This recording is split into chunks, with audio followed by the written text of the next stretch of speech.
we have a special recognition tonight. Dr. Granchi.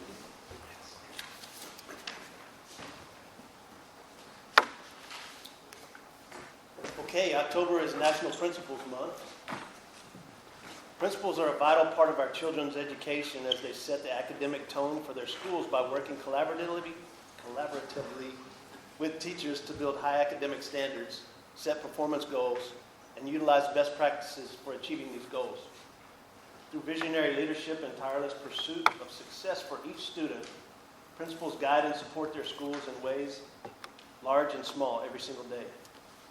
As we are faced with new challenges that have been presented over the last couple of years by COVID-19, our increased accountability standards and statewide staffing shortages, our principals came through when it mattered most. Recognizing DISD principals during National Principals Month is our way of honoring their dedication and thanking them for all they have done.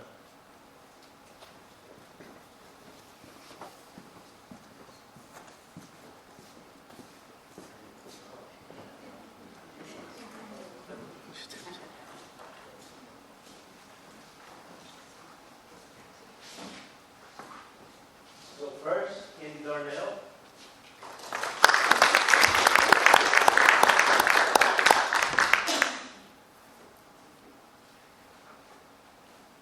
Michael Gomez.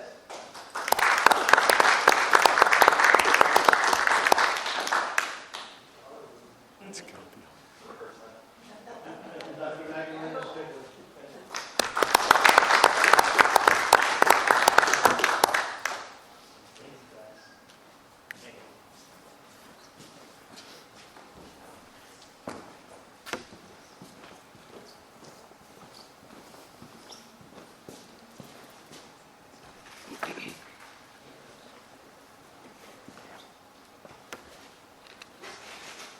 Okay, next we have our public comment, and Ms. Nancy Soff is asked to speak today.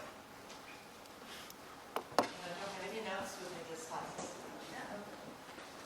The first thing I'd like to do is to thank all of you, Devine ISD, the principals and everything, especially Dr. Granchi for all the help with homecoming this year for our Devine Ex-Students Teachers Association. We had a wonderful event. Of course, it gives me chills every time I think about it because it is such a wonderful time for people to come back to Devine ISD, and the facility worked out so nicely. You're sitting in the pit where the class of 1972 celebrated their 50th reunion on Saturday, and it was the 70th year of homecoming in Devine by the Devine Access Association. So we had a great weekend, and like especially, there's just so many people to thank, but Dawn, but Dr. Granchi came and helped set up all the stuff before. He had to do dad duty at Georgetown for his kids and tournaments, and I mean, it was just filling everything for us, and the custodians are just amazing every single time. They really get into it too and just make everybody else feel welcome. Just want to thank you for that. And the second thing I have is from Martha Wall and I. We're coordinators for the Youth Art Exhibit for the Devine Chamber of Commerce Devine Fall Festival, which will be November 5th here in Devine. And especially thank you to Abby, Reed, and to the principals. Y'all are rocking the house. Devine ISD is going to have over 1,000 kids' art represented on November 5th. It's going to be amazing. We made these banners. I know you have them all in your the 3x6 banners. If you went last year, we had 6 of them, and it was amazing. We had several hundred people come through and just were amazed. But y'all are going to be overwhelmed this year with the art. And Martha got a sneak peek of the art from what the high school art class is doing. I don't know what it is, but she said, wait till you see it. So just want to invite y'all all on November 5th to come to the community center. We will have also historical displays. We will also, the Devine Garden Club is in there. And if you have any questions, like I said, I just want to thank the principals. Abby, the same thing, thank you. She's been our go-to. And everybody that's helped so much, of course, we couldn't do it without her. Jerry's been awesome with everything. Just want to thank you again and invite you on November 5th. Thank you. Thank you.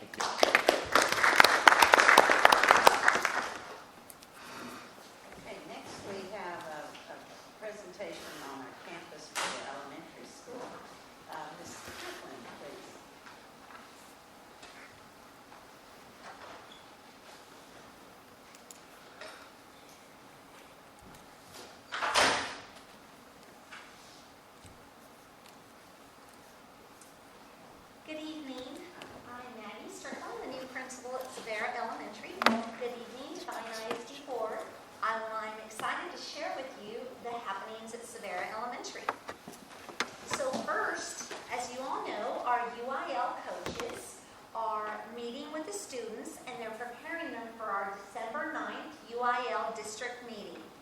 We have 4 teachers that are helping students of all grades. We have our 2nd grade teacher, Ms. Petrash, who's working with 2nd grade students on storytelling and creative writing. We have Ms. Shelton, who is working with 3rd grade students on storytelling. We have Ms. Vinton, who is coaching 5th grade students on maths, graphs, and charts. And then finally, Ms. Zurcher, who is a 2nd grade teacher, is coaching 4th and 5th grade students on number sense. So they're staying after school and having meetings to get ready for December 9th. And we have finished testing for our 1st and 2nd grade students. The testing is called M-Class, and they took some assessments, and now our reading interventionist and our classroom teachers can now use this data to identify our students that need some extra support in small groups. So we have tiered our students, and as of Friday, October 7th, our kinder students also tested their M-Class testing. And then the week of October 10th, as you all know, there's a big bug right now with flu and you name it, with the colds and everything, that we had a couple of kids that were absent, and we had to take some extra days to get our students that were absent tested as well. But I do want to also say, little did you know that our pre-K students, which are ages 3 and 4, are also testing. The little ones are testing as well. The teachers are using something called My Teaching Strategies Assessment. And this entails 9 different tests. And these tests are done 3 times a year. At the beginning of the year, the middle of the year, and at the end of the year. And these little children are tested on social, emotional, physical, on language, on cognitive, on literacy, in math, science and technology, social studies, and the arts. And I know it's kind of hard to think, wow, these 3 and 4-year-olds, but you'd be surprised. They are like sponges. They are taking it all in. And then also, finally, our pre-K teachers are also doing basic skills assessment. And what does that entail for a 3 and a 4-year-old? Can a 3 and a 4-year-old identify uppercase letters, lowercase letters? Can they identify numbers? Do they know the words for positions?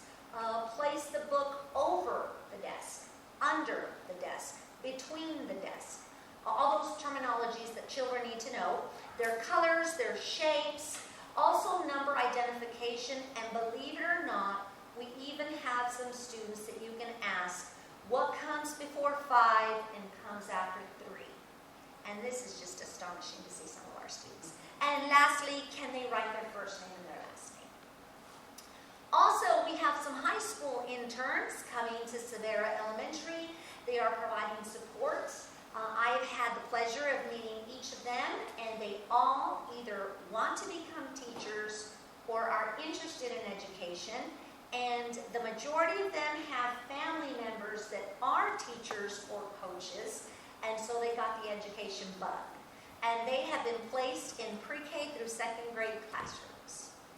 Also, we want to share with everyone that we had a Ciavarra Elementary table at the National Night Out at the Devine Golf Course. It was a lot of fun. We passed out treats, but everything was strategic because with each treat, we either had reading strategies or math strategies or character education tidbits just for parents to help them out. And our 1st graders went to a field trip to Morgan's Wonderland on Tuesday, October 11th. And also our gifted and talented students are also going on a field trip. They're going to the Animal World and Snake Farm on this Wednesday, October 19th. And we continue to learn. Not only are the children learning, but the adults are learning as well. The teachers are continuing with grade level meetings on Mondays, where we cover our TEKS to talk about what we're going to be teaching the following week. And our reading interventionists are also holding meetings on Fridays to go over campus data, find out our small groups, identify children for small groups, and also go over instructional best practices. And the last thing is mark your calendar. Tuesday, November 1st is the 50th day of school.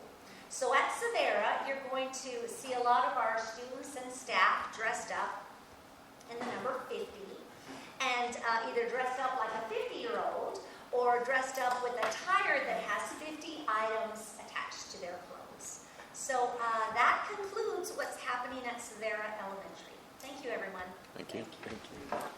Might be interesting to see how they think 50-year-old. Very good. Walk up there. They're going to have you on display.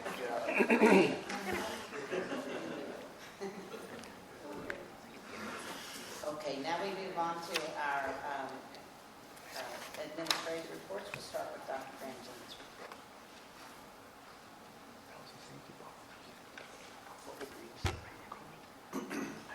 I had it open, and then it disappeared.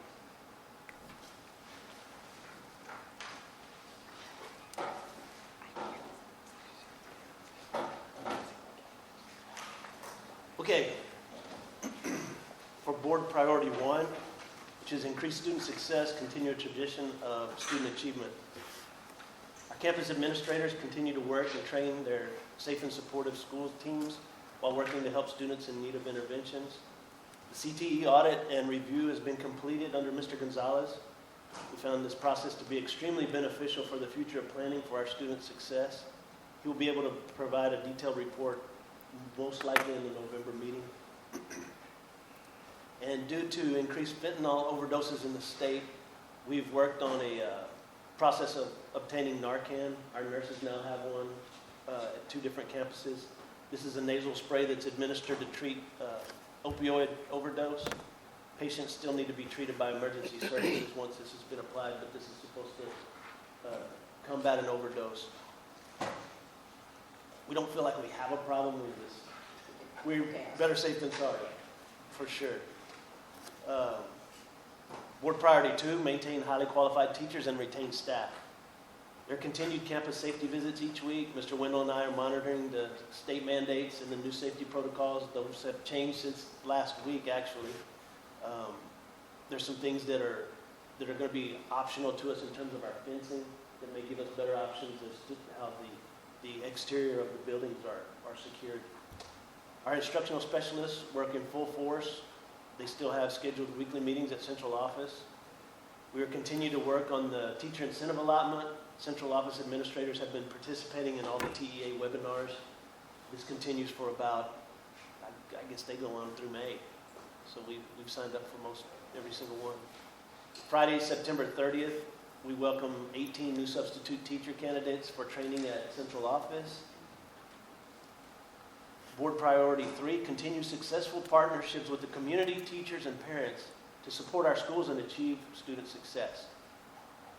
October 10th was our staff in-service day. Campus principals scheduled different things for their campuses and need respective to their campuses. Attended September Lions Club meeting along with our new principals. They've gone with me to 2 different meetings. I think they are going to be recruited along with Mr. Van Fossen by Lewis Stroud to be new Lions Club members. Don't forget that the Student of the Month presentation is the second. It's the 4th. The second and the 4th. 2? The second is just Lions Club, 4th is the Okay. second. So it's the 4th Thursday of the month, 12 o'clock at Triple C. Continuing training template for the Guardian program is beginning stages. We have a plan for multi-district training communities, would include the Hannes, Devine, Lytle, Natalia. I think Natalia is in the finishing processes of theirs, I'm not sure. Devine staff has been trained on the active shooter alert mobile the mobile app called LifeSpot. The LifeSpot app is each campus and department has participated in safety training on the use of the LifeSpot app. The LifeSpot app is the active threat alert assessment that was purchased by Medina County, the Commissioner's Court for the school districts that it serves. Staff completed a tutorial before they went into the trainings, and during campus and department trainings, staff were better able to understand how the app works and how it will be used in Devine ISD.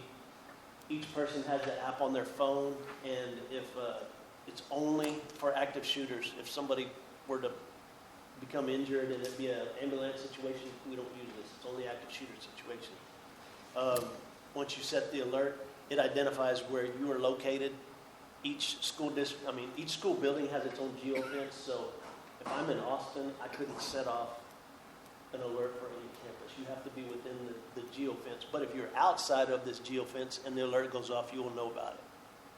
I think we actually probably could get you guys to have it on your phone, so when you're visiting, I think we have enough.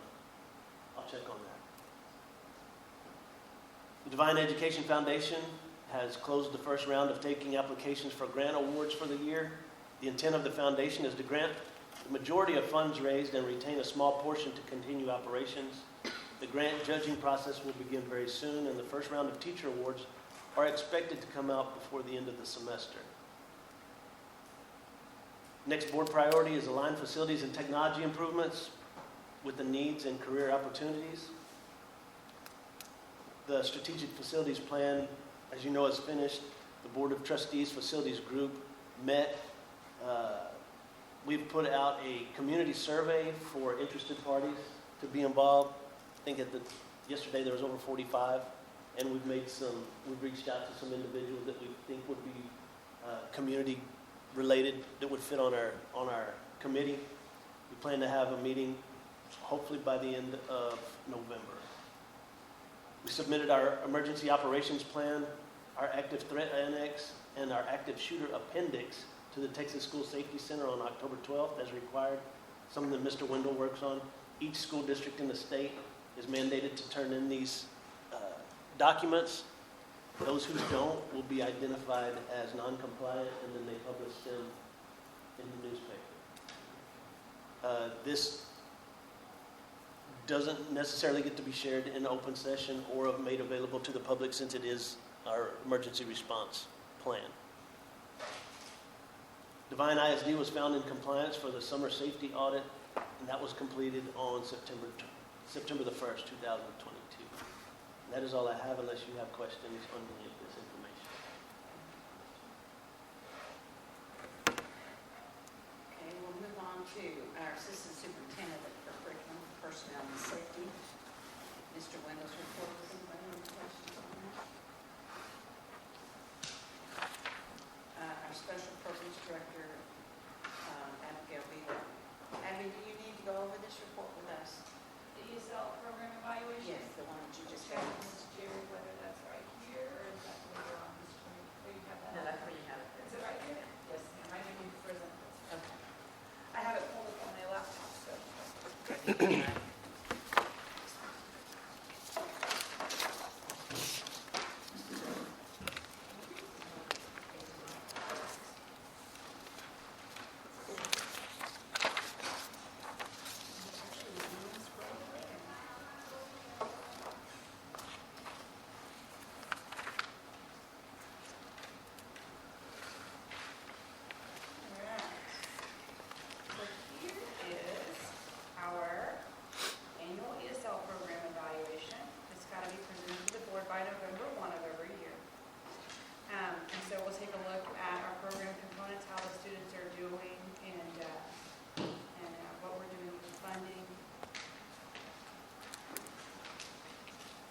Our district and emergent bilingual, so some should know, you'll see emergent bilingual and English learner used interchangeably pretty frequently because the feds want one term and the state wants another.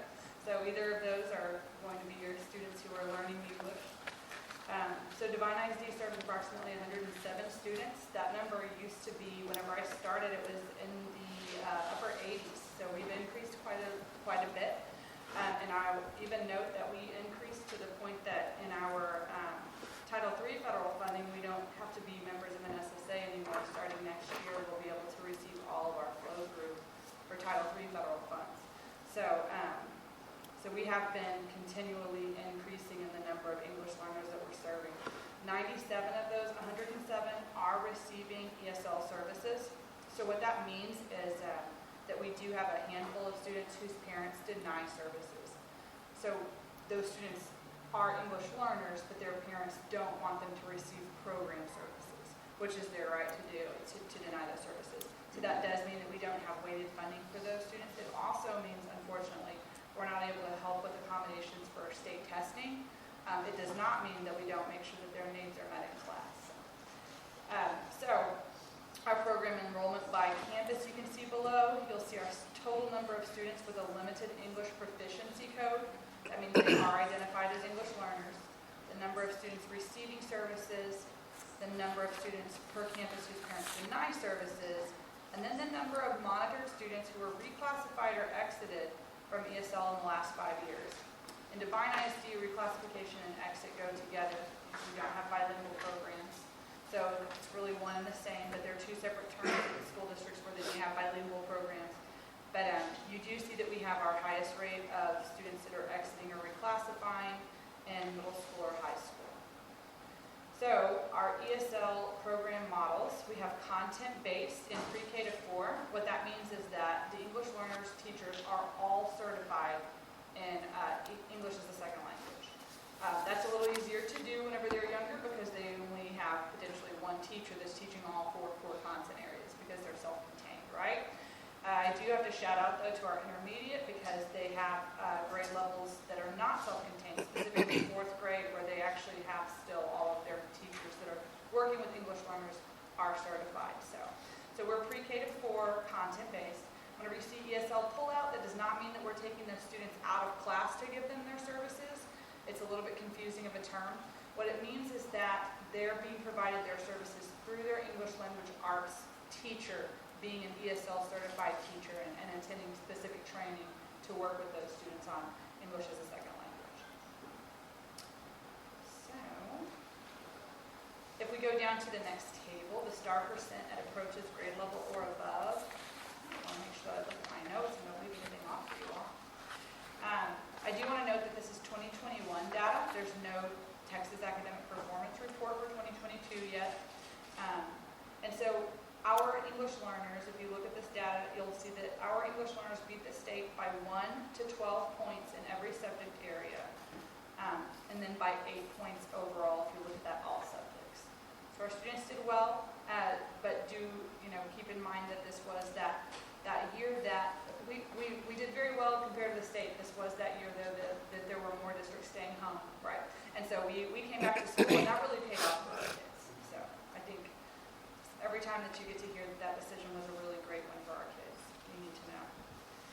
And so we'll move on down to TELPAS on the next page. Our TELPAS, we holistically rate in reading, writing, listening, and speaking, the 4 domains of TELPAS. In grades K to 1, it's all holistic, which means the teacher has a rubric and they rate the students' abilities in these areas based on that rubric. In grades 2 to 12, students actually do take assessments for TELPAS. So they have online reading tests and online listening and speaking tests. They were still holistically rated in writing last year. However, they were field testing writing items on the multiple choice and the online portion of the test last year. This year in 2023, those students will not, in 2 to 12, will not be holistically rated in writing. That writing will be assessed online for those students in grades 2 to 12 this year. However, the scores below are based on holistic writing scores. The scores I'm providing to you below are all their cumulative score. And so they're not broken down by section.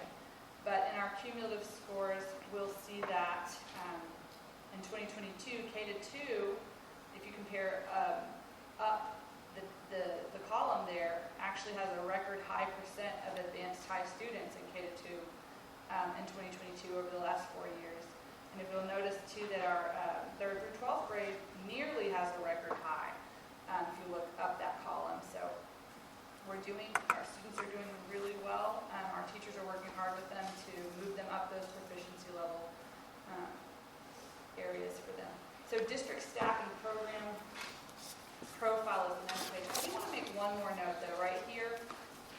Just here is that a lot of times whenever we look at assessment data, we we have to think about the fact that English learners can come to us at any campus at any level of proficiency.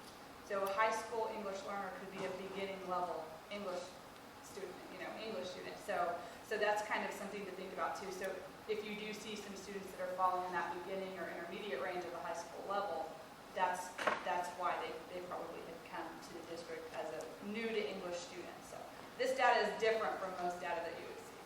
All right, district staff and program profile. We have the number of teachers assigned to English learner classrooms and the number of teachers under a waiver. Last year we did not have to have a waiver. This year we did need to have a waiver, but we are fully staffed and we have all the ESL teachers that we need. We do have a few that are working towards getting their certification done. Devine ISD does reimburse the certification registration fee, and we also reimburse the add to certificate fee for our teachers whenever we need them to get certified. We would have one more teacher that had to be waivered over here for intermediate, but that teacher already took care of her certification. Way to go, her. And TEA has some grants for reimbursement too. oh, yes, ma'am. Okay, wonderful. Maybe then we could save some of our Title II money. So down below, well, this is just the previous year, so you can see what the difference is between last year and this year. One of those new teachers actually has to do with the fact that we have the Devine Learning Academy now.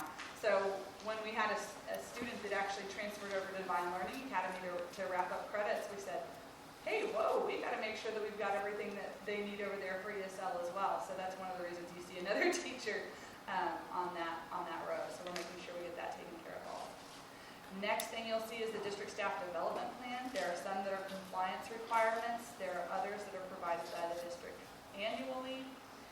This year I invited all new English ESL teachers to the boardroom to do a training on the Linguistic Instructional Accommodations guide, which helps them to see if your students did this well on TELPAS in each category, then what are the instructional accommodations that would best serve those students in the classroom on a day-to-day basis as they're working towards advancing for the next proficiency level. You can see the ones that are provided by the district as needed. One of our things that helps the teachers a whole lot is we provide them 240 tutoring licenses to help them get ready for that certification assessment, that test that they have to take.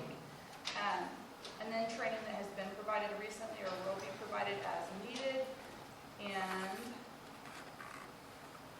there's all kinds of fun TELPAS training here at the bottom of that page. Other staff development opportunities, we do pretty frequently send out opportunities that come across our email from Region 20 saying, hey, this opportunity is available through the SSA, or that one might be available through curriculum. And we do make those available to our teachers whenever they feel like it's an identified area of need for them. They will respond to us and let us know that they want to go.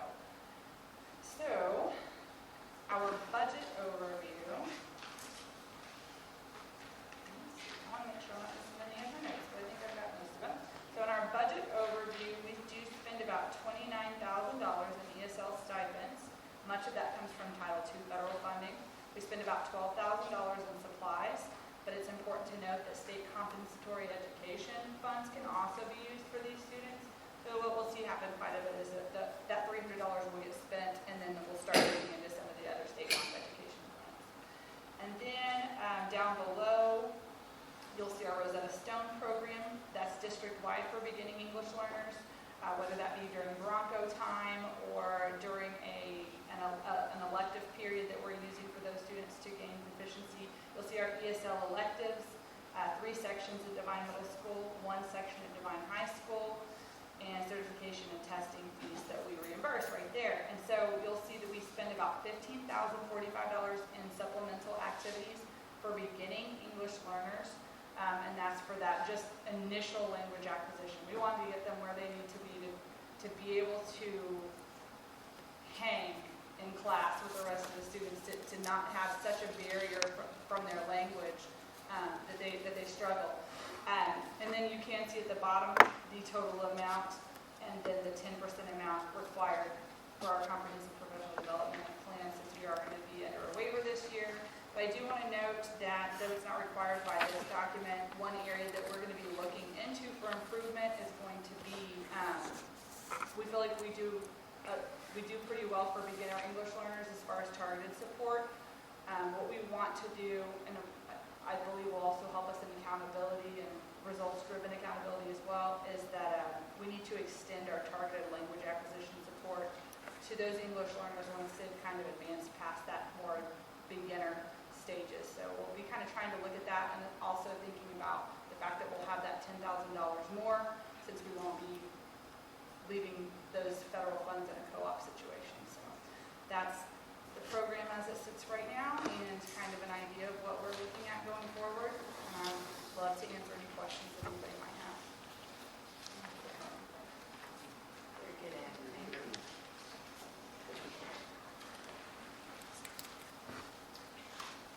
Okay, next we move to a report from Director of Student Services, Don Schneider.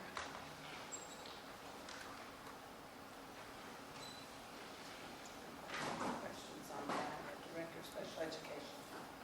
Any questions on that?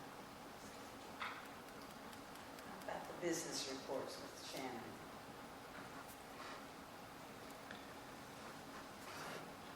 We have all of our principals' reports. We saw them in the packet. Any questions on any of them? And the director's reports. I do need to call on Dr. Ranjing again for another report. So as you remember, in the last meeting we talked about, we had our state mandated intruder detection audit that was conducted through the Texas School Safety Center. It was on September the 19th. We were required to have an open public meeting to discuss partial findings. The rest we have to talk about in closed session. And so in phase one is the outer perimeter of any buildings. Do we have any corrective actions or anything that we have to do for phase one? And that was no. They weren't able to gain any access into the campus that they were conducting the audit. Questions that were asked that we have to say that are included in this audit: were we able to gain unsecured, unauthorized access to your campus? And the answer was no. While we were inside the campus, did we encounter anyone who did not stop us? No. Anybody that they came across, asked them what their business was. Upon entering the front office, they had to follow our safety protocols and the things that are required once you get into the office as a visitor. The exterior door audit was phase two. Do we have any corrective action? Yes, we do. There was a door that was either unlocked, well, it was locked, but they were able to pull it open. This was on a secondary building. We're not supposed to say which. It was in a secondary building that no students were present in at the time. We talked about that. It says, were all exterior secondary doors locked? They were not. What is the total number of doors that were propped open? 0. What was the total number of doors that were unlocked? 0. What was the total number of doors that malfunctioned? It was 1. Phase 3 was the classroom door audit. We had a corrective action there. That was the teacher's classroom door was open while no kids were in the classroom. 3 teachers were having a collaborative meeting. And so, given the fact that we have a policy that says all classroom doors should be locked and shut, that qualified. We have since been able to talk to the Texas School Safety Center. We can modify our plan to where if there are no kids in the classroom, the teachers are having meetings, we can identify those classrooms as not having to be shut and locked at that time. The questions: in a random sample of the doors, were all doors closed? No. In a random sample of the classroom doors, were all doors locked? Yes. We also, our assistant principals or principals have to conduct weekly door sweeps, which are every single one of the doors is numbered in the campus. They have to keep a log sheet and notate anything that's unlocked or malfunctioning or broken. Does the district have any corrective action for the weekly door sweeps? No. Was documentation of weekly exterior door sweeps observed and in order? And that was a yes. So we have 45 days from September 19th to have conducted this meeting and address the two findings and submit that to the Texas School Safety Center, which we already have it all compiled, and we're waiting for the minutes of this meeting to submit. And that is all I have to report on the audit. So the state only requires us to have the exterior doors locked. We don't have to have a policy for the interior doors, so we got dinged on something that we were going above and beyond on. Okay. And we're talking about that based on information with you guys that, like I've mentioned before, when I walk campuses, try to be there at least once a week, it's just not the same with everything locked and shut. Can't hear kiddos, you can't poke your head in the classrooms. We're working through some procedures with the principals where we had encouraged the teachers to keep them shut and locked if they want, but if they're doing something that they can interact in the hallway and be moving about, we're working on an adjustment to that. Okay. And that's all I have, Ms. Pepper. Anybody else? Any other questions? Okay, now we move to the consent agenda, which includes our minutes of our board meeting, a budget amendment, and to approve softball equipment donation. Can I have a motion on that or discuss? Madam President, I move to approve the consent agenda. I have a motion by Carl and a second by Henry to approve the consent agenda. Does anybody have any questions on that budget amendment, which is insurance proceeds, and then the donations for softball equipment, which we really appreciate. Okay, if there's no questions, all in favor of the motion, please raise your right hand. Passes 7. Now we move to our action items, considering take possible action to approve the calling for bus bids and to authorize the superintendent to commit to purchase requisition for the 2 buses. So background information on this, as you know, according to Board Policy C and B Legal, each contract proposed to be made by a district for the purchase or lease of one or more school buses, including a lease with an option to purchase, must be submitted to competitive bidding when the contract is valued at $20,000 or more. This would obviously be more than $20,000. What we're trying to do here is, due to the backlog of the manufacturing and orders of school buses, current request to purchase a school bus, if we turned in a request, once we committed the PO, we wouldn't see that school bus until August of 2023, placing the order right now. So what we're trying to do is request that the board approve the call for bids for 2 school buses so that we could commit to ordering these buses. This will actually be out of the 23-24 school year budget process. But, we just got approved for one of our school buses through the Texas Environmental Quality push that they're getting all of 2006 through 2012 school buses off the road. We had 2 of them that didn't get picked, and it was we had 2 that didn't get picked, and it was because of it was an inspection issue. I don't remember what it was. But we have no doubt that those 2 are going to be picked this next round, without a doubt, because the first one, we were one of the first districts to be picked for that first school bus. Even if not, this will put us back to where we need to be in terms of our fleet and operational capacity and getting, some of these 15-year-old school buses into retirement. So what we're asking is if you approve for us to go out for bids for 2 either 70 to 80 passenger buses. Normally they're 74, but there's no telling what the new year model buses would be. That way we don't hem-haw ourselves into, saying a 72 passenger bus and they're like, well, we're only going to make 74s.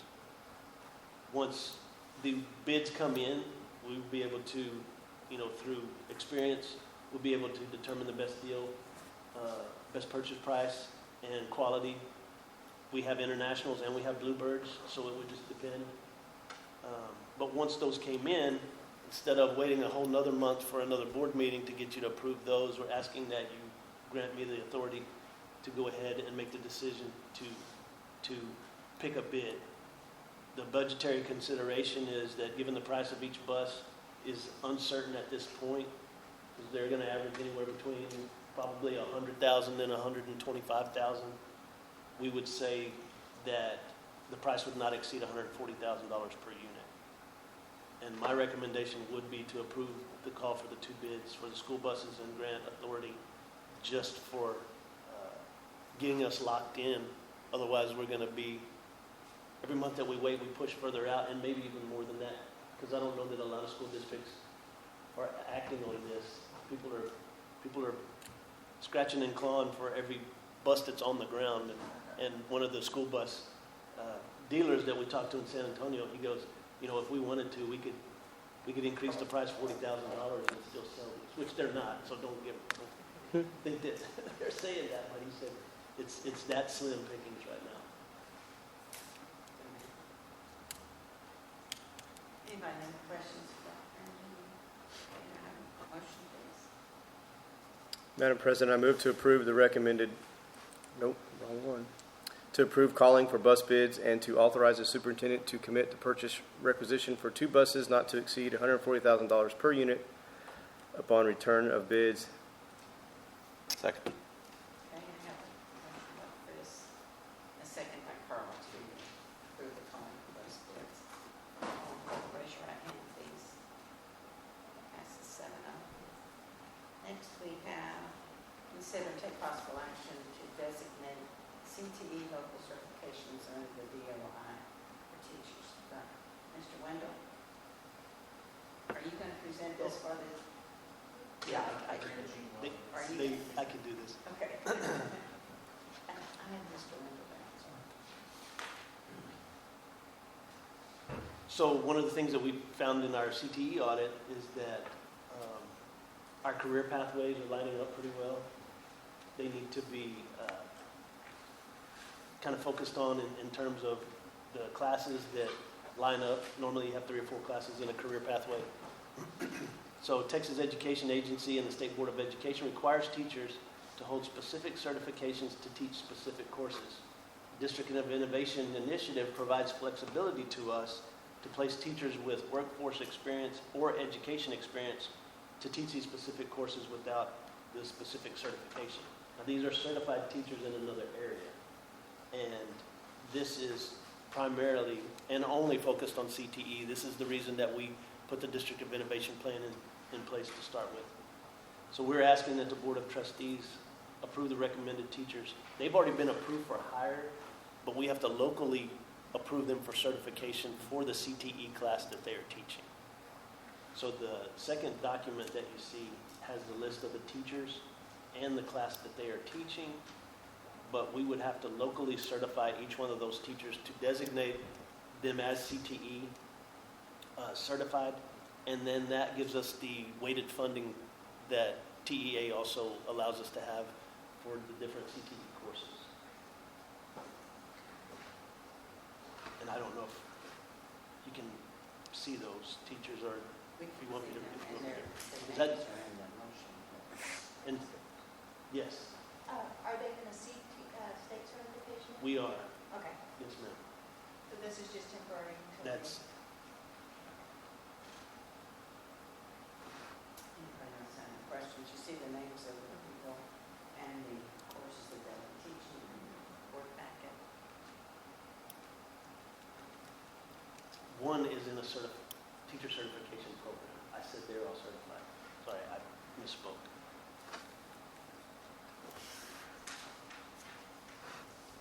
There's no questions. Do I have a motion, please? Madam President, I move to approve the recommended teachers. Do we need to say their names? To be locally CTE certified through the District of Innovation and Initiative as presented. Sorry, lost my place. I have a motion by Carl and a second by Carrie to approve the recommended teachers for the CTE, local CTE certification. All in favor, raise your right hand, please. Thank you. 7-0. And consider and take possible action to approve the pay app number 4 to Gerlach Company for $632,000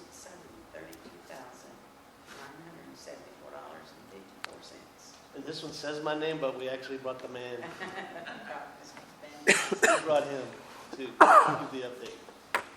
So the roofing project is finally done. They are still working on some small punch items. We found a couple of leaks after the rain, but they actually had crews out today working in the rain to seal those up for us. So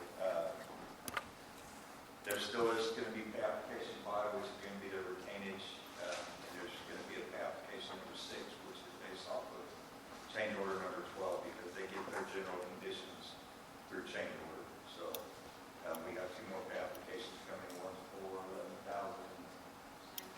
$11,995, and the other one is going to be like $20,285. But that would be their last pay application. We'll have already received all their closeout documents by then, all their warranty letters, and everything from the manufacturers and the contractors. How many square feet was it? You must get it. Lunch. I say, so 2 leaks are not bad.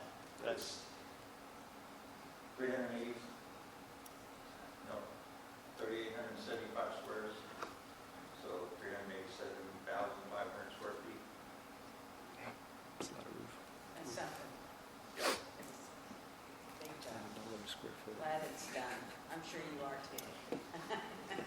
Okay, could I have a motion on that, please?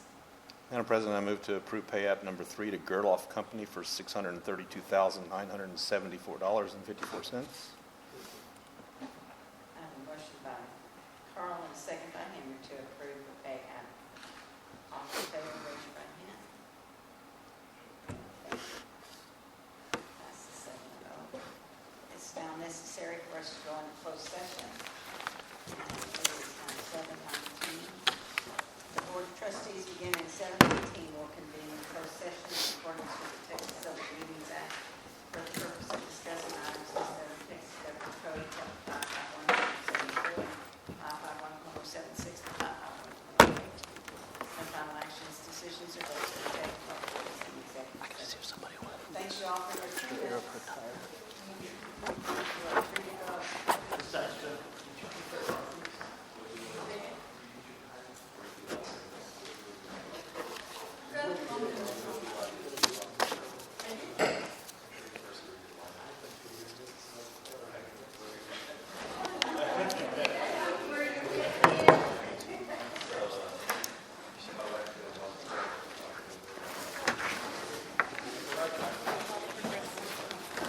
I know.